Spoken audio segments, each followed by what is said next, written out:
In the last episode, we looked at Catamon's hymn from a variety of perspectives, as a miraculous song, as translation, and as an example of Old English versification. And this poetic style carries on into our next work, The Wife's Lament. Now you find The Wife's Lament among many other elegies in that beat-up, old, beer-stained Exeter book. Now, in that poem, there's something very heartfelt, almost personal. One gets the impression that grief obscures the narrative circumstances of the poem itself. You're never quite sure what has happened. And that's why we call these kinds of poems elegies. It's a Latin idea. They're mournful, melancholic, or plaintive poems, usually lamenting a loss or death. Now, reading the poem, we know she's separated from her lord, her hlaford, and describes herself as winless wretcha, a joyless wretch. Exile becomes wretch, right? But notice the word ween there, wine. That's the word for joy. So she's friendless. I must endure without end the misery of exile. First my lord departed from his people over tossing waves. I worried when day came in what land my liege lord could be.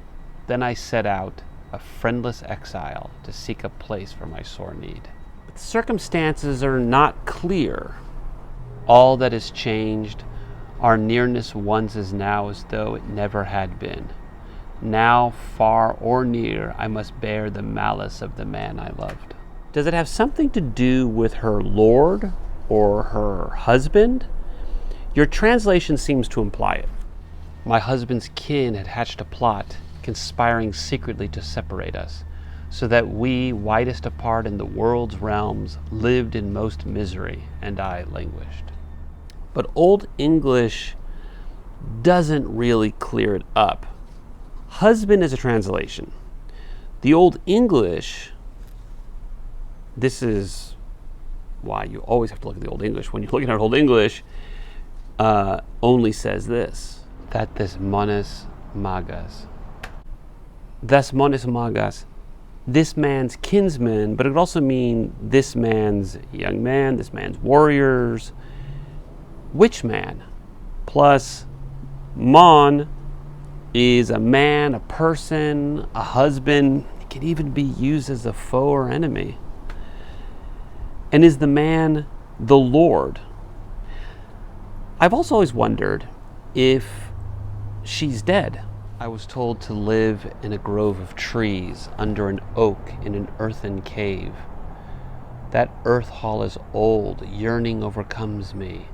These dales are dark and the dunes high, bitter bulwarks overgrown with briars, a joyless place.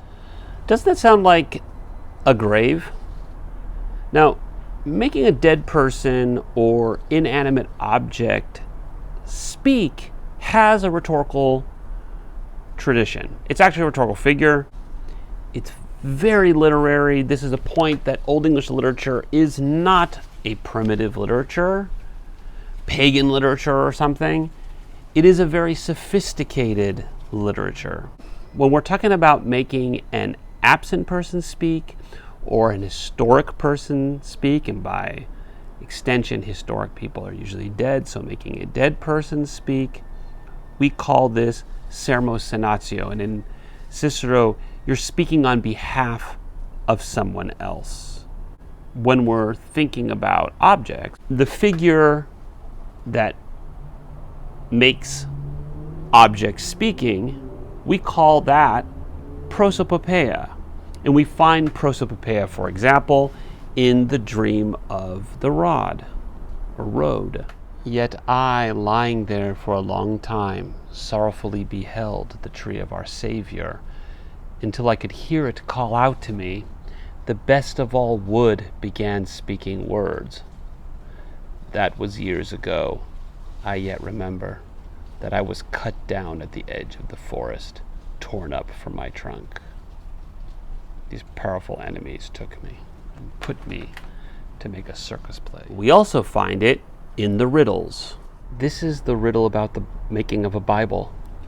Some enemy deprived me of my life and took away my worldly strength, then wet me, dipped me in water, took me out again, set me in sunshine, where I quickly lost the hairs I had. They're talking about the making of vellum.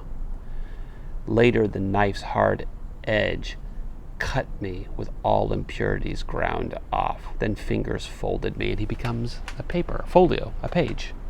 That same ambiguity we find in the wife's lament is also found in the even obscure Wulf and Eadwacer. In that poem, or that elegy, we know that she loves Wulf and that they're separated. What an image, right? Two islands. We are apart.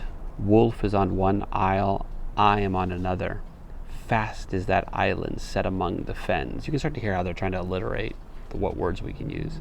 Murderous are the people who inhabit that island. This island, that island. Then when they were together, when the bold warrior laid his arms about me, I took delight in that and also pain. That's love.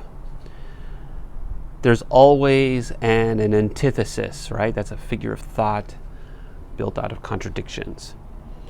There's also that passionate, painful exclamatio. It's another Latin figure, that exclamation, that outburst based on achieving pathetic aims. In other words, to make you feel for the speaker.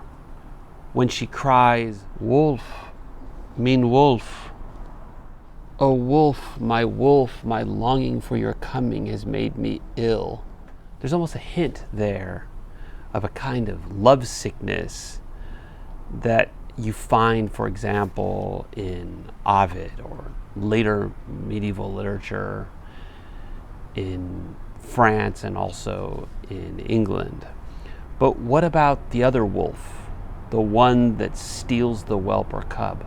Eadwacer, do you hear me? For a wolf shall carry to the woods our wretched whelp. And who's Eadwacer?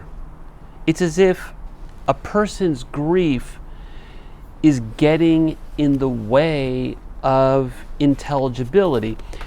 It's like when you have a friend who's crying over something and you're trying to get information through the sobs, but it's impossible fully to understand what the full picture is.